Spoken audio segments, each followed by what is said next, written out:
తెలంగాణ రాష్ట్ర అవతరణ దినోత్సవ శుభాకాంక్షలతో hi hello welcome to Indian Knowledge University. ఈరోజు విద్య ఉద్యోగ సమాచారం చూసుకుంటే మనకు చాలా విషయాలు రావడం జరిగింది. అదేవిధంగా ఈ వీడియో చూసిన వారు లైక్ చేయడం మాత్రం మర్చిపోవద్దు. మీరు చేసే లైక్ వల్ల ఎడ్యుకేషన్ మరియు ఎంప్లాయ్మెంట్కి సంబంధించి ప్రతి ఇన్ఫర్మేషన్ అందరికీ చేరే ప్రయత్నం జరుగుతుంది.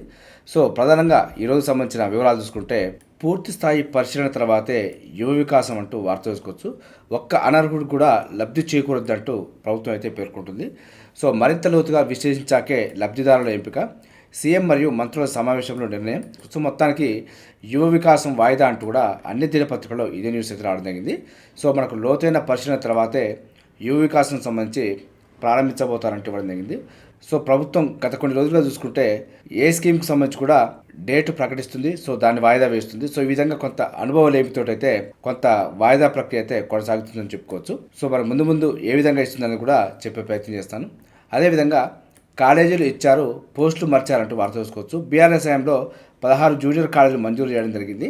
కానీ పోస్టులు మాత్రం మంజూరు చేయలేదంటూ వార్త చూసుకోవచ్చు. ఎన్నికల ఏడాదిలోనే హడావుడిగా 14 కాలేజీలు, ఒక్క కాలేజీకి పోస్టు మంజూరు చేయండి గత సర్కార్ అంటూ చూసుకోవచ్చు. గెస్ట్ లెక్చరర్లు ఓడీలతో నడుస్తున్న కాలేజీలు అంటూ ఇవ్వడం జరిగింది. సో ఇప్పటికైనా ప్రస్తుత ప్రభుత్వం ఈ 16 కాలేజీలకు పోస్టు మంజూరు చేసి నియామక ప్రక్రియ అయితే చేపట్టాల్సి ఉంది. సో మరి దీనికి సంబంధించి ఏదైనా అప్డేట్ సమాచారం ఉంటే ఖచ్చితంగా మీకు అందించే ప్రయత్నం చేస్తాను. అదేవిధంగా గురుకులాల్లో ఫ్యాకల్టీ కోసం దరఖాస్తు ఆహ్వానం అంటూ వార్త చూసుకోవచ్చు. నేడే తుది గడువు, రేపు డెమో తరగతులు అంటూ ఇవ్వడం జరిగింది.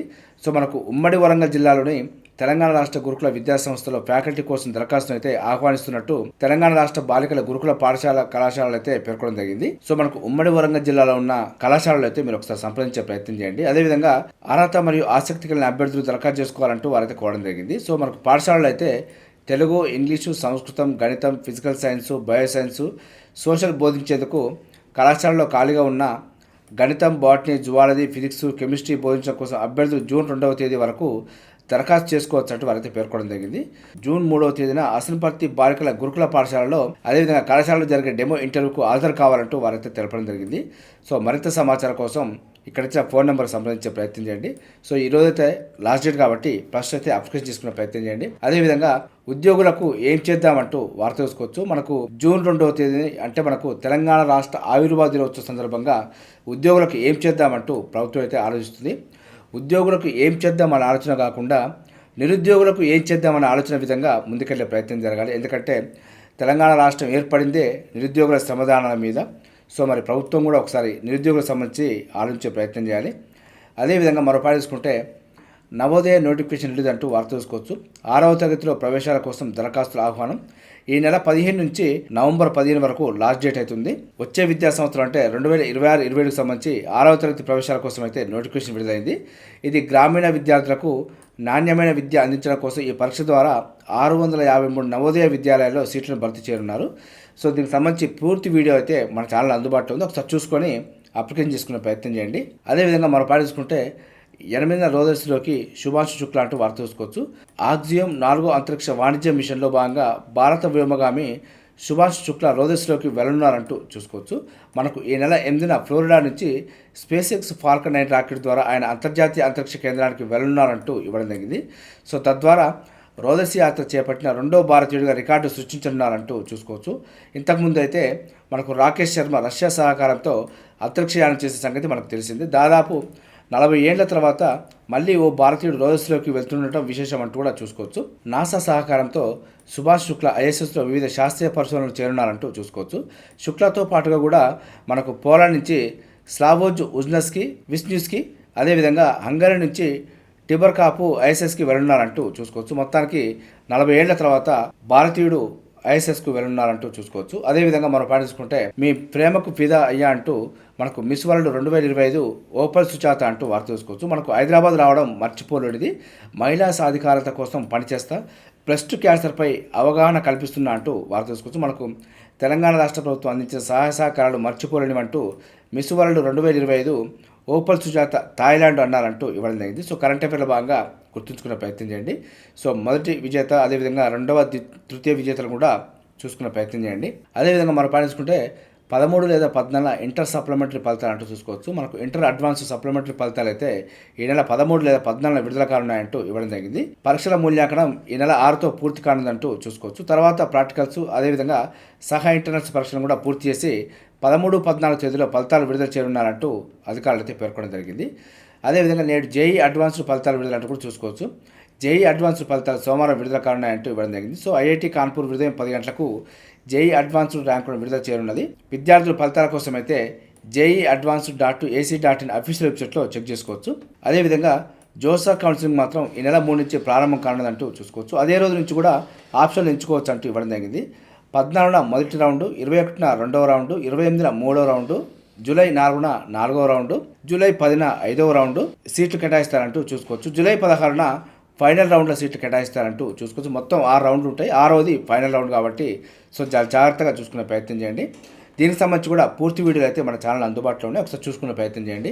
అదేవిధంగా ఏటా కొత్తగా 15,000 వైద్య సీట్లు అంటూ వార్త చూసుకోవచ్చు. మనకు అవసరాలకు అనుగుణంగా కొత్త కోర్సులు, అధ్యాపకులకు ముఖ గుర్తింపు హాజరు విధానం అమలు, NMC chairman doctor BN Gangadhar అంటూ వార్త చూసుకోవచ్చు. సో వైద్య సీట్లు అయితే పెరగబోతున్నాయి కాబట్టి సో మనకు బైపీసీ వరకు అయితే కొంత వెసులుబాటు అని చెప్పుకోవచ్చు.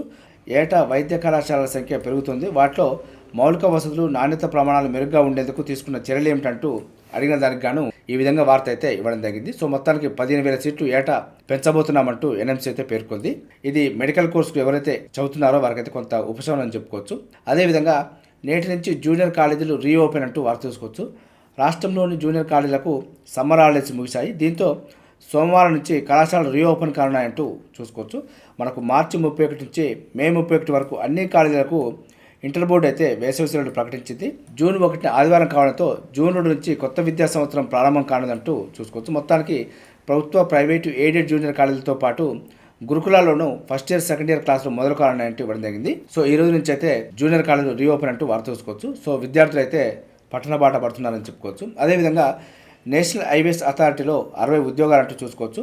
ప్రభుత్వ రంగ సంస్థ national highways authority of India 60 deputy manager పోస్టుల భర్తీకి నోటిఫికేషన్ అయితే విడుదల చేసింది. ఏదైనా గుర్తింపు పొందిన యూనివర్సిటీ నుంచి సివిల్ ఇంజనీరింగ్ విభాగంలో బ్యాచిలర్ డిగ్రీ ఉత్తీర్ణతో పాటు వ్యాలిడ్ గేట్ 2000 స్కోర్ ఉండాలంటూ చూసుకోవచ్చు. సో మన గరిష్ట వయ పరిమితి అయితే 30 ఏళ్లకు మించరాదంటూ ఇవ్వడం జరిగింది. సో అదేవిధంగా ఎస్సీ ఎస్టీలకు అయితే 5 ఏళ్ళు, ఓబీసీలకు అయితే 3 ఏళ్ల గరిష్ట సడలింపు అంటూ వార్త చూసుకోవచ్చు. సో ఆన్లైన్ దరఖాస్తు చివరి తేదీ జూన్ 9 వరకు ఉంది. అదేవిధంగా మనం పాటించుకుంటే పార్లమెంట్లో తెలంగాణ బిల్లు అంటూ చూసుకోవచ్చు. సో మనకు 2014 ఫిబ్రవరి 4న అసెంబ్లీ మండలి నుంచి వచ్చిన నివేదికను మంత్రబృందం చర్చించి వాటిని కేబినెట్కు పంపిందంటూ ఇవ్వడం జరిగింది. సో ఈ విధంగా 2014 ఫిబ్రవరి 3 నుంచి పార్లమెంటు బడ్జెట్ సమావేశాలు ప్రారంభమై అదే రోజు ఢిల్లీలోని జంతర్ మంతర్ వద్ద తెలంగాణ రాష్ట్ర ఏర్పాటును నిరసిస్తూ ఏపీ ముఖ్యమంత్రి కిరణ్ కుమార్ రెడ్డి మౌన దీక్ష చేపట్టారంటూ చూసుకోవచ్చు. అదేవిధంగా 2014 ఫిబ్రవరి 7న తెలంగాణ బిల్లును కేంద్ర కేబినెట్ ఆమోదించింది. సో ఇక్కడి నుంచి అయితే పాయింట్ గుర్తుంచుకునే ప్రయత్నం చేయండి. 2014 ఫిబ్రవరి 9న బిల్లు రాష్ట్రపతి ప్రణబ్ ముఖర్జీ వద్దకు చేరిందంటూ చూసుకోవచ్చు. 2014 ఫిబ్రవరి 10న తెలంగాణ బిల్లు విషయంలో రాజ్యాంగ సవరణ అవసరం లేదంటూ న్యాయశాఖ తెలిపిందంటూ కూడా చూసుకోవచ్చు. 2014 ఫిబ్రవరి 13 ఆంధ్రప్రదేశ్ పునర్వ్యవస్థీకరణ బిల్లు 2013ను కేంద్ర హోంమంత్రి సుశీల్ కుమార్ షిండే లోక్సభలో ప్రవేశపెట్టారు. అదేవిధంగా 2014 ఫిబ్రవరి 18న లోక్సభలో తెలంగాణ బిల్లుపై చర్చ జరిగిన తర్వాత ముజువానీ ఓటుతో లోక్సభలో బిల్లు ఆమోదం. 2014 ఫిబ్రవరి 19న తెలంగాణ బిల్లు రాజ్యసభకు వచ్చినట్టు Rajya Sabha secretary general K Sharif ప్రకటించారు. బిల్లును రాజ్యసభలో ప్రవేశపెట్టారు. 2014 ఫిబ్రవరి 20 రాజ్యసభలో బిల్లుపై చర్చ ప్రారంభమైంది. అదే రోజు చర్చ అనంతరం ఆంధ్రప్రదేశ్ పునర్వ్యవస్థీకరణ బిల్లు ముజువానీ ఓటు ద్వారా నెగ్గిందంటూ దీంతో Kurian the bill is passed అంటూ ప్రకటించారంటూ చూసుకోవచ్చు. అదేవిధంగా 2014 మార్చి 1న తెలంగాణ బిల్లుపై రాష్ట్రపతి సంతకం చేస్తూ ఆమోద ముద్ర వేయడం జరిగింది. అదే రోజు ఉమ్మడి రాష్ట్రంలో రాష్ట్రపతి పాలన విధించారంటూ కూడా చూసుకోవచ్చు. అదేవిధంగా రాష్ట్రపతి సంతకంతో ఆంధ్రప్రదేశ్ పునర్వ్యవస్థీకరణ బిల్లు 2013 ఆంధ్రప్రదేశ్ పునర్వ్యవస్థీకరణ చట్టం 2014గా మారిందంటూ చూసుకోవచ్చు. 2014 మార్చి 2 కేంద్రం తెలంగాణ ఏర్పాటు కోసం ఆవిర్భావ తేదీ లేకుండా గెజెట్ నోటిఫికేషన్ విడుదల చేసింది. మార్చి 4 కేంద్ర హోంశాఖ తెలంగాణ ఆవిర్భావ దినం 2014 జూన్ 2న విభజన తేదీగా నిర్ణయిస్తూ భారత రాజపత్రంలో ప్రకటించిందంటూ చూసుకోవచ్చు. మనకు 2014 జూన్ 2 భారతదేశంలో 29వ రాష్ట్రంగా తెలంగాణ ఆవిర్భవించిందంటూ మనకు తెలంగాణ ప్రక్రియకు సంబంధించి కొంత డేటా చూసుకోవచ్చు. సో మెయిన్ పాయింట్స్ అయితే ఖచ్చితంగా గుర్తుంచుకునే ప్రయత్నం చేయండి. అదేవిధంగా మనం పాటించుకుంటే ఆగస్టు 14 లోపు బీటెక్ తొలి ఏడాది తరగతులు అంటూ వార్త చూసుకోవచ్చు. మనకు ఏఐసిటి అనుమతులకు తుది గడువు జూన్ 30 అంటూ ఇవ్వడం జరిగింది.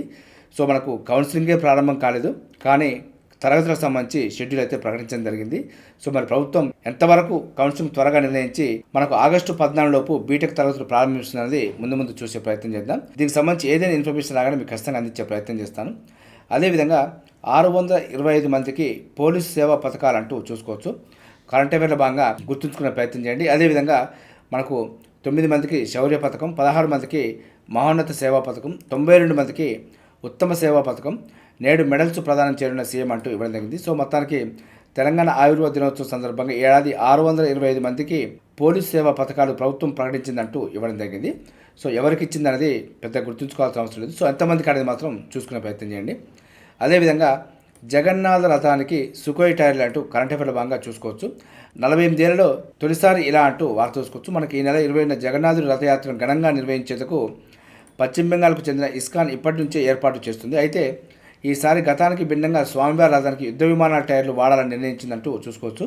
ఆ మేరకు వాటిని అమర్చే పనిలో నిమగ్నమై ఉన్నారంటూ ఇవ్వడం జరిగింది. సో ఇప్పటి వరకు బోయింగ్ విమానాల టైర్లు వాడుతుండగా వాటిలో సమస్యలు రావడం గుర్తించిన నిర్వాహకులు ఈ దఫా ఫైటర్ జెట్ సుఖోయ్ 30 కోసం తయారు చేసిన టైర్లను వాడాలని నిర్ణయించారంటూ ఇవ్వడం జరిగింది.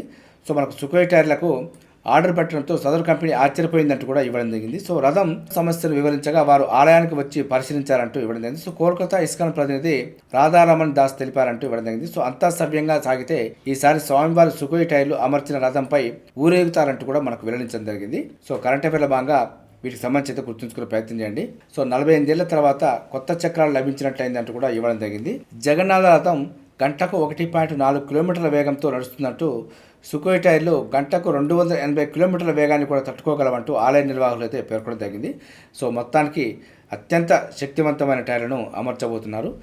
అదేవిధంగా ఇంటర్తోనే కొలువు మరియు కోర్సు అంటూ కూడా మనకు పాయింట్ చూసుకోవచ్చు. మనకు NDA NA2 2025 నోటిఫికేషన్ విడుదల అంటూ ఇవ్వడం జరిగింది. సో మనకు మొత్తం 406 ఖాళీల భర్తీకి ఎంపిక ప్రక్రియ, రాత పరీక్ష మరియు SSB ఇంటర్వ్యూతో ఎంపిక అంటూ ఇవ్వడం జరిగింది.